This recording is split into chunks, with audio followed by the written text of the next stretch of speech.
बच्चों, केमिस्ट्री की इस क्लास में आपका स्वागत है। आज के इस केमिस्ट्री क्लास में हम ऑर्गेनिक केमिस्ट्री में न्यूक्लियोफिलिक सब्स्टिट्यूशन रिएक्शन का अध्ययन करेंगे। न्यूक्लियोफिलिक सब्स्टिट्यूशन रिएक्शन, इसमें सबसे पहला टर्म है न्यूक्लियोफिलिक। तो हम समझेंगे कि न्यूक्लियोफाइल क्या होते हैं। न्यूक्लियोफाइल, तो न्यूक्लियोफाइल एक रिएजेंट होता है। Simply nucleophiles are Lewis base. सारे लुईस बेस न्यूक्लियोफाइल होते हैं।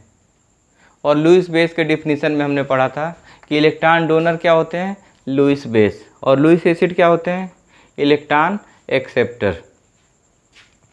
यानी कि सारे इलेक्ट्रॉन डोनर न्यूक्लियोफाइल होते हैं। तो लुईस बेस। सेकंड है इलेक्ट्रॉन रिच स्पीसीज। सारे स्पीसीज जिसमें इलेक्ट्रॉन एक्सेस में होते हैं न्यूक्लियोफाइल्स होते हैं। और थर्ड पॉइंट है इनके सेंट्रल एटम का ऑक्टेट कंप्लीट होता है और उनके पास लोन पेयर इलेक्ट्रॉन प्रेजेंट होते हैं। तो फिर से देखिए, लुईस बेस न्यूक्लियोफाइल्स होते हैं। ये एक इलेक्ट्रॉन रिच स्पीसीज होते हैं। इनके सेंट्रल एटम पर ऑक्टेट कंप्लीट होता है और लोन पेयर इलेक्ट्रॉन प्रेजेंट होते हैं। एग्जाम्पल के रूप में देखिए H2O। H2O के ऑक्सीजन एटम पर ध्यान दीजिए, देखिए ये स्ट्रक्चर है। ऑक्सीजन के वैलेंसी सेल में कितने इलेक्ट्रॉन होते हैं, 6 इलेक्ट्रॉन। एक इधर बॉन्ड बनाया और एक इधर, और ये 4 इलेक्ट्रॉन लोन पेयर के रूप में पड़े हैं। यानी कि इसका ऑक्टेट भी कंप्लीट है और लोन पेयर इलेक्ट्रॉन भी प्रेजेंट है। यानी कि ये इलेक्ट्रॉन डोनर होगा, यानी कि न्यूक्लियोफाइल होगा। अमोनिया देखिए, अमोनिया में भी नाइट्रोजन एटम के वैलेंसी सेल में 8 इलेक्ट्रॉन है, 2 2 2 6 एंड 2 8। लोन पेयर है, ऑक्टेट कंप्लीट है, यानी कि अमोनिया एक न्यूक्लियोफाइल होगा। जितने एनायन होते हैं सारे के सारे न्यूक्लियोफाइल्स होते हैं, केवल कार्बन एनायन को छोड़कर। CH2 minus carbon anion. Carbon anion क्या होगा, कमेंट बॉक्स में फटाफट लिखिए। इलेक्ट्रोफाइल होगा या न्यूक्लियोफाइल। CH2 minus. कार्बन के वैलेंसी सेल में कितने इलेक्ट्रॉन होते हैं, 4 इलेक्ट्रॉन, और 2 हाइड्रोजन एटम उससे हैं, अटैच हैं। तो 4 एंड 2 कितने हुए, 6, और माइनस चार्ज है, 6 + 1 कितना हुआ, 7। टोटल 7 इलेक्ट्रॉन सिस्टम है कार्बन एनायन। 7 इलेक्ट्रॉन सिस्टम, यानी कि electron deficient species. Electron deficient species क्या होंगे, न्यूक्लियोफाइल नहीं होंगे, इलेक्ट्रॉन सीकर होंगे, यानी कि इलेक्ट्रोफाइल होंगे। तो CH2 माइनस ये न्यूक्लियोफाइल नहीं होता है। तो कार्बन एनायन को छोड़ के सारे एनायंस क्या होते हैं, न्यूक्लियोफाइल्स होते हैं। न्यूक्लियोफाइल एक रिच स्पीसीज होता है। इनके सेंट्रल एटम का ऑक्टेट कंप्लीट होता है और इनके पास लोन पेयर इलेक्ट्रॉन प्रेजेंट होते हैं।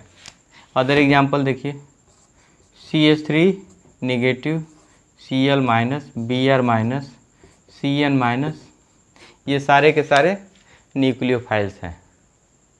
तो न्यूक्लियोफाइल्स एनायन भी हो सकते हैं और न्यूट्रल भी हो सकते हैं। H2O एक न्यूट्रल मॉलिक्यूल है जिसके ऑक्सीजन एटम के पास लोन पेयर इलेक्ट्रॉन है। अमोनिया एक न्यूट्रल मॉलिक्यूल है जिसके नाइट्रोजन एटम के पास लोन पेयर इलेक्ट्रॉन है। PH3 यह भी एक न्यूक्लियोफाइल है। फास्फोरस के पास लोन पेयर प्रेजेंट है। अच्छा, इसको देखिए, SO2 एंड SO3। SO2 क्या होगा और SO3 क्या होगा।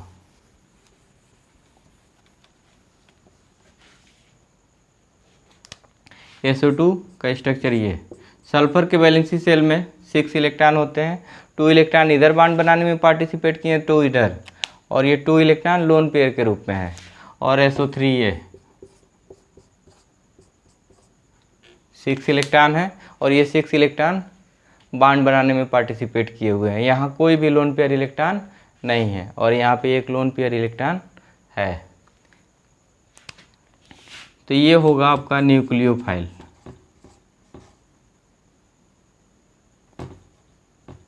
और ये होगा इलेक्ट्रोफाइल। इसके पास कोई भी लोन पेयर इलेक्ट्रॉन नहीं है लेकिन वैकेंट डी ऑर्बिटल है। वैकेंट डी ऑर्बिटल होने के कारण ये अपने ऑक्टेट को एक्सपेंड कर सकता है और अपनी वैलेंसी सेल में मोर देन 8 इलेक्ट्रॉन को रख सकता है। और इस केस में लोन पेयर इलेक्ट्रॉन होने के कारण यह न्यूक्लियोफाइल है, इलेक्ट्रोफाइल नहीं है। तो अब हम समझते हैं न्यूक्लियोफाइल क्लियर हो गया होगा। अब फिर से आते हैं न्यूक्लियोफिलिक सब्स्टिट्यूशन रिएक्शन। नाम से ही क्लियर है, सब्स्टिट्यूशन किसका होगा? न्यूक्लियोफाइल का होगा। यानी कि जो भी रिमूविंग ग्रुप होगा, सब्स्टिट्यूएंट होगा। एक एग्जांपल से समझते हैं।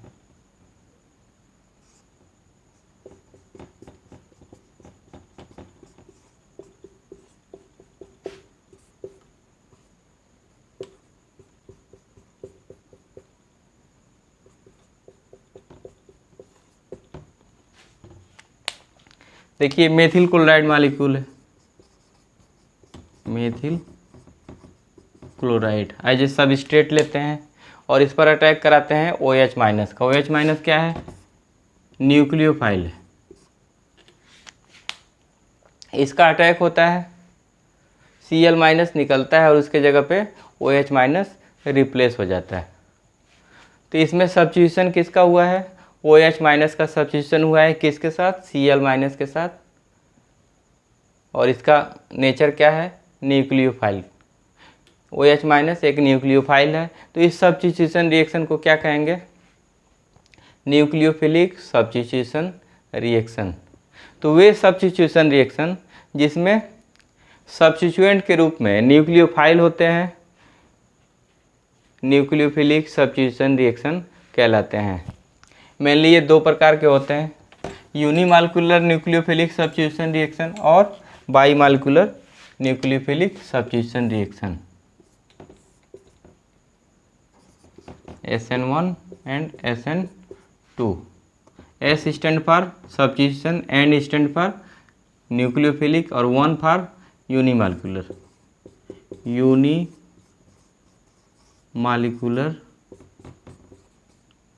Nucleophilic substitution reaction. और ये होगा बाईमॉलिक्यूलर न्यूक्लियोफिलिक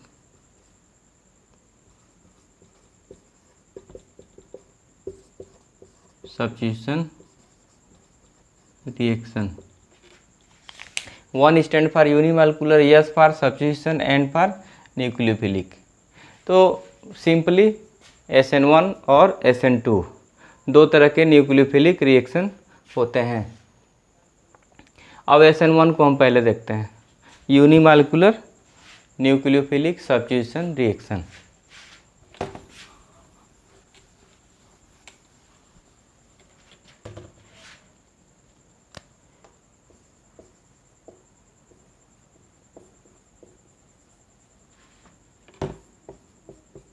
SN1।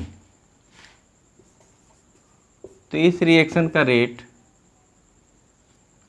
केवल सबस्ट्रेट पर डिपेंड करता है।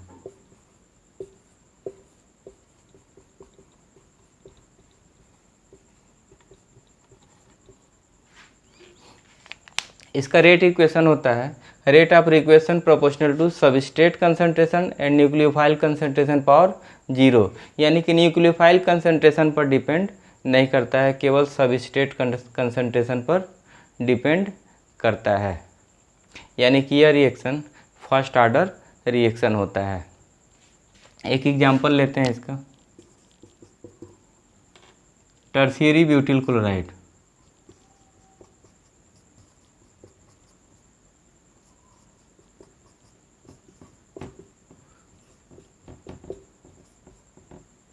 यहाँ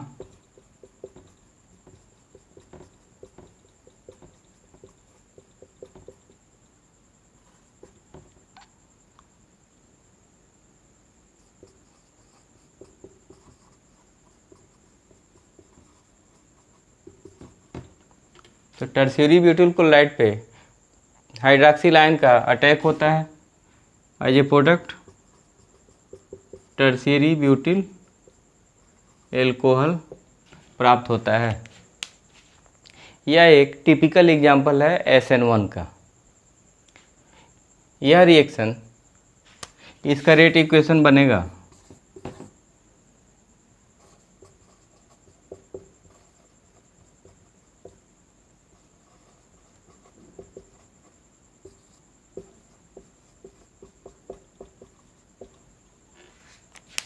इसका रेट इक्वेशन होगा rate proportional to concentration of tertiary butyl chloride and OH concentration of 0 power of concentration of hydroxide ion. यानी कि हाइड्रॉक्साइड आयन के कंसंट्रेशन पर रिएक्शन डिपेंड नहीं करता है, केवल टर्शियरी ब्यूटिल क्लोराइड के कंसंट्रेशन पर इसका रिएक्शन रेट वेरी करता है। यानी कि एक फर्स्ट ऑर्डर रिएक्शन होता है। अब इसका एग्जाम्पल मैकेनिज्म देखने से क्लियर हो जाएगा। अब इसका मैकेनिज्म देखेंगे।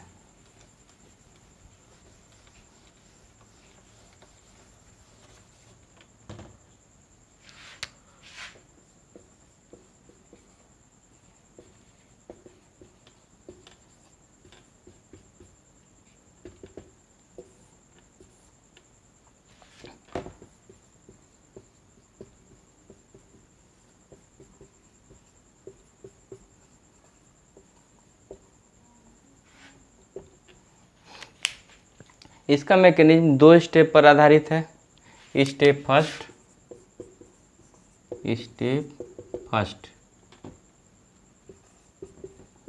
Auto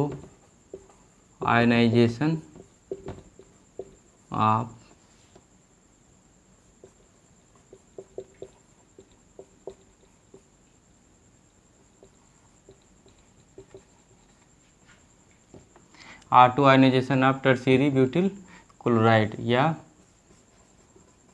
formation of carbocation.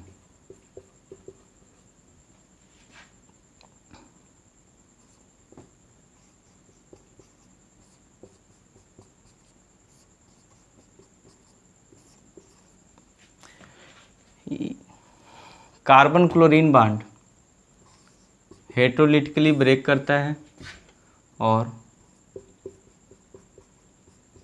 Tertiary butyl chloride, tertiary butyl cation बनता है और क्लोराइड आयन बनते हैं। इस स्टेप में टर्शियरी ब्यूटिल क्लोराइड का ऑटो आयनाइजेशन होता है, Cl- टूट के अलग हो जाता है और ये टर्शियरी कार्बोकैटायन प्राप्त होता है। देखिए इधर न्यूट्रल मॉलिक्यूल है और इधर चार्ज स्पीसीज है। चार्ज स्पीसीज अनस्टेबल होते हैं, न्यूट्रल मॉलिक्यूल स्टेबल होते हैं। यानी कि स्टेबल से सिस्टम अनस्टेबल की तरफ बढ़ रहा है। तो क्या होगा, ये फास्ट स्टेप होगा या स्लो स्टेप। हमने पीछे पढ़ा था कि जब भी स्टेबल से अनस्टेबल की तरफ होगा तो वह स्टेप स्लो स्टेप होगा, यह स्टेप स्लो स्टेप होगा। और स्टेप सेकंड में इस बने कार्बोकैटायन पर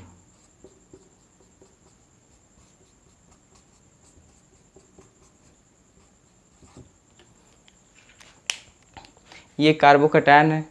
कार्बोकैटायन का स्ट्रक्चर आपने पढ़ा है। इस कार्बोकैटायन पर हाइब्रिडाइजेशन क्या होगा, कमेंट बॉक्स में जल्दी जल्दी लिखिए क्या होगा हाइब्रिडाइजेशन। यहाँ पर sp2 हाइब्रिडाइजेशन होता है। कार्बोकैटायन एक प्लेनर स्ट्रक्चर होता है। तो प्लेनर स्ट्रक्चर होने के कारण किसी भी प्लेनर स्ट्रक्चर, सपोज करिए ये प्लेनर स्ट्रक्चर है, ये कार्बोकैटायन है और सेंटर ऑफ द पाम ये कार्बन एटम है और ये प्लेनर है। तो OH- का अटैक इधर से भी होगा और इस अपोजिट साइड से भी होगा।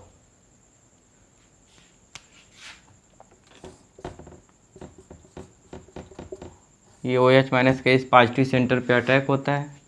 एज ए रिजल्ट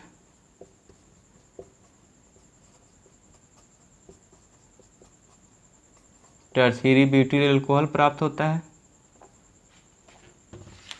अब देखिए यहाँ ये कार्बोकैटायन है और ये एनायन है, दो आयनिक स्पीसीज हैं, और इधर जो बनने वाला प्रोडक्ट है वो क्या है, न्यूट्रल मॉलिक्यूल है। तो आयंस मिल रहे हैं, न्यूट्रल मॉलिक्यूल बन रहा है। आयंस अनस्टेबल होते हैं, यानी कि ये स्टेप फास्ट स्टेप होगा।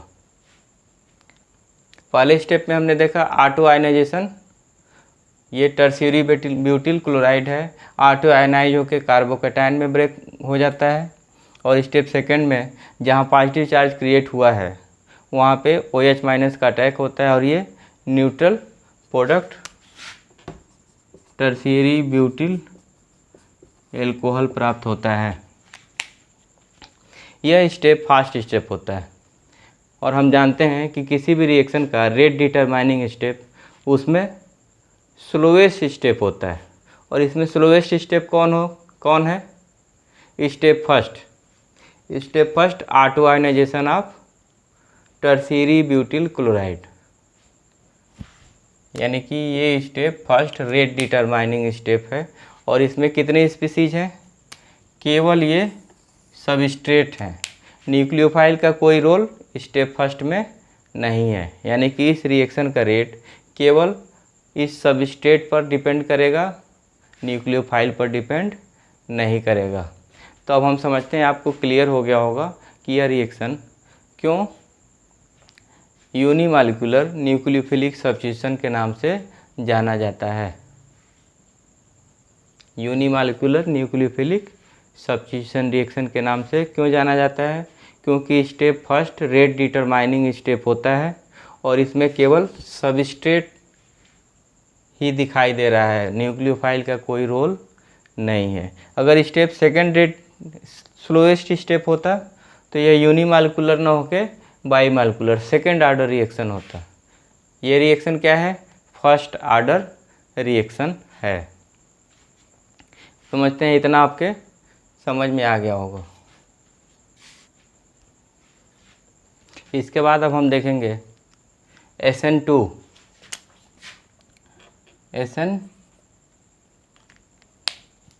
SN2 यस किसके लिए है, substitution, N nucleophilic, and 2 stand for bimolecular. SN2 one step process.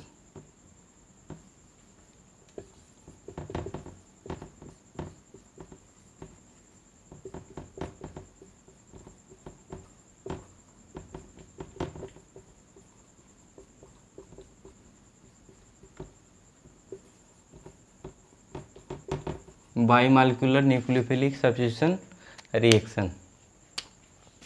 इसका जो रेट होता है, रेट ऑफ रिएक्शन प्रोपोर्शनल होता है concentration of substrate into concentration of nucleophile. यानी कि इसका रेट सबस्ट्रेट और न्यूक्लियोफाइल दोनों पर डिपेंड करता है। ये एक सेकेंड ऑर्डर रिएक्शन होता है। अब इसका एग्जाम्पल हम लेते हैं, एक टिपिकल एग्जाम्पल है मेथिल क्लोराइड।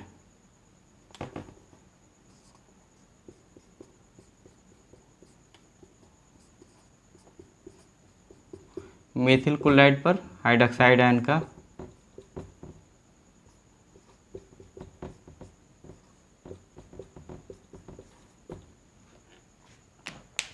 ये है मेथिल क्लोराइड, इस पर OH- का अटैक होता है, Cl- रिमूव होता है, उसके जगह पे OH- आ जाता है।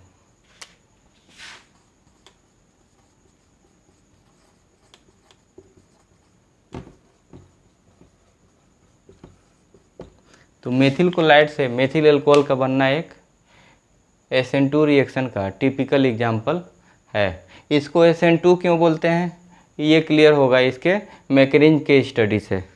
अब हम देखेंगे इस रिएक्शन की मैकेनिज्म।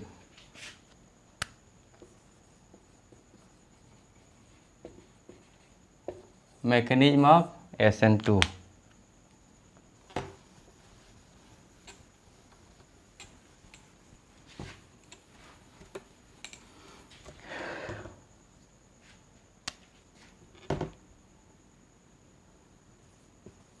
वन स्टेप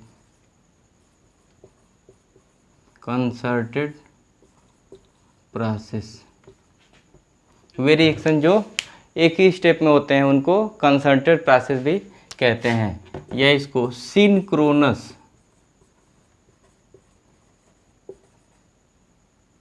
रिएक्शन भी कहते हैं। वन स्टेप में होने वाले रिएक्शन को सिंक्रोनस रिएक्शन भी कहते हैं, या कंसर्टेड प्रोसेस भी कहते हैं, या वन स्टेप प्रोसेस भी कहते हैं। देखिए होता क्या है, ये हमारा मेथिल क्लोराइड स्पीसीज है। ये कार्बन क्लोरीन एक पोलर बॉन्ड होता है जिसके क्लोरीन पर पार्शियल निगेटिव चार्ज और इस कार्बन पर पार्शियल पॉजिटिव चार्ज होता है। सपोज करिए इस OH माइनस का अटैक कराना है, तो क्या ये Cl माइनस के साइड से अटैक कर पाएगा? यहाँ भी निगेटिव चार्ज, यहाँ भी निगेटिव चार्ज, तो ये like charges repels each other, ये इसके साइड से Cl माइनस के साइड से अटैक नहीं कर पाएगा। होता क्या है, यह OH माइनस अपोजिट साइड से अटैक करता है, Cl माइनस के अपोजिट साइड से अटैक करता है। ये OH माइनस इस साइड से अटैक करेगा, देखिए यहाँ से यहाँ अटैक करेगा। जैसे जैसे ये बॉन्ड बनता है वैसे वैसे ये बॉन्ड ब्रेक करता है और एक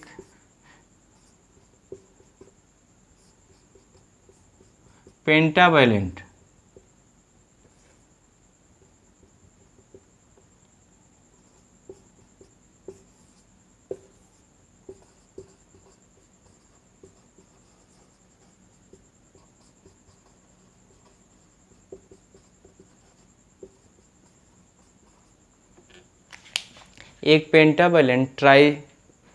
पेंटावैलेंट ट्रांजिशन स्टेट से होते हुए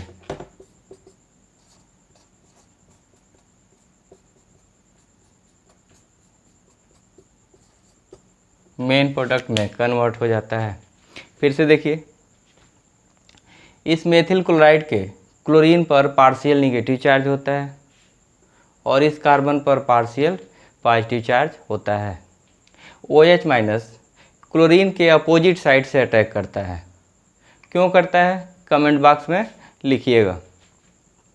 तो OH माइनस जैसे जैसे ये अटैक करता है, यानी कि OH माइनस का बॉन्ड जैसे जैसे ये कार्बन के साथ बनता है, देखिए पार्शियल बॉन्ड फॉर्मेशन दिखाया गया है, वैसे वैसे कार्बन और क्लोरीन का बॉन्ड ब्रेक करता है। Partial bond breaking, partial bond making and partial bond breaking एक साथ होते हैं।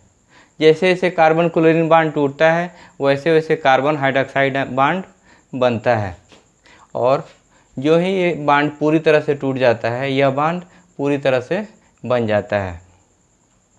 यानी कि इस रिएक्शन में न्यूक्लियोफाइल का अटैक अपोजिट साइड से होता है। अपोजिट साइड से होने के कारण इसका कॉन्फ़िगरेशन इन्वर्ट हो जाता है। जिस तरह से अम्ब्रेला में देखे हैं, हवा चलती है तो वो इन्वर्ट हो जाता है, उसी तरह से अपोजिट साइड अटैक करने के कारण ये सारे स्पीसीज पीछे चले जाते हैं। अगर ये कंपाउंड डेक्स्ट्रो होगा तो प्रोडक्ट जो बनेगा लीवो, और अगर ये कंपाउंड लीवो होगा तो प्रोडक्ट जो बनेगा डेक्स्ट्रो। तो इस मैकेनिज्म में OH माइनस का अटैक इस कार्बन पे होता है, और जो ही एक OH माइनस यहाँ बॉन्ड बनाते हैं, ये कार्बन क्लोरीन बॉन्ड ब्रेक हो जाता है और ओवरऑल प्रोडक्ट के रूप में inverted product back side attack, और प्रोडक्ट मिलता है आपका इन्वर्टेड प्रोडक्ट। इसका इम्पॉर्टेंट फीचर है, अटैक क्या होगा, always attack from back side, and product always क्या होगा, इन्वर्टेड प्रोडक्ट होगा। अगर ये रिएजेंट डेक्स्ट्रो है तो प्रोडक्ट आपको लीवो मिलेगा, और अगर ये रिएक्टेंट लीवो है तो प्रोडक्ट आपका डेक्स्ट्रो मिलेगा। इसका ट्रांजिशन स्टेट देखिए पेंटावैलेंट है। पेंटावैलेंट, कार्बन की वैलेंसी नॉर्मल वैलेंसी कितनी होती है, 4 होती है, यहाँ 5 हो गई है। तो जो फैक्टर इस पेंटावैलेंट स्टेट को फेवर करेंगे वह SN2 रिएक्शन को फेवर करेंगे। यानी कि सबस्ट्रेट में इस सेंट्रल एटम से जुड़े ग्रुप अगर बल्की ग्रुप हों तो इसको फेवर करेंगे कि अनफेवर करेंगे। जितने बड़े ग्रुप होंगे यहाँ स्टेरिक क्राउडिंग बढ़ेगा, हिंड्रेंस बढ़ेगा, हिंड्रेंस बढ़ने से स्टेरिक रिपल्सन बढ़ेगा, रिपल्सन बढ़ने से इसका स्टेबिलिटी घटेगा और स्टेबिलिटी इसकी क्या होगी, डिक्रीज होगी। यानी कि बल्की ग्रुप होने पे ये पेंटावैलेंट स्टेट अनस्टेबल होगा और स्मॉलर ग्रुप होने पे ये पेंटावैलेंट स्टेट स्टेबल होगा। यानी कि सबस्ट्रेट अगर बल्कियर है, टर्शियरी फ्रेमवर्क का है या बड़े बड़े ग्रुप लगे हैं तो ये पेंटावैलेंट ट्रांजिशन स्टेट डीस्टेबलाइज होगा, और अगर छोटे ग्रुप लगे हैं तो पेंटावैलेंट ट्रांजिशन स्टेट स्टेबलाइज होगा और रिएक्शन SN2 मैकेनिज्म से फेवर करेगा। तो हमने देखा कि SN1 रिएक्शन में 2 स्टेप होते हैं। पहले स्टेप में ऑटो आयनाइजेशन होता है और कार्बोकैटायन बनता है, और स्टेप सेकंड में उस कार्बोकैटायन पे हाइड्रॉक्साइड आयन का अटैक होता है। कार्बोकैटायन का बनना स्लो स्टेप होता है और वही रेट डिटरमाइनिंग स्टेप होता है। और SN2 में 1 स्टेप कंसर्टेड प्रोसेस होता है जिसमें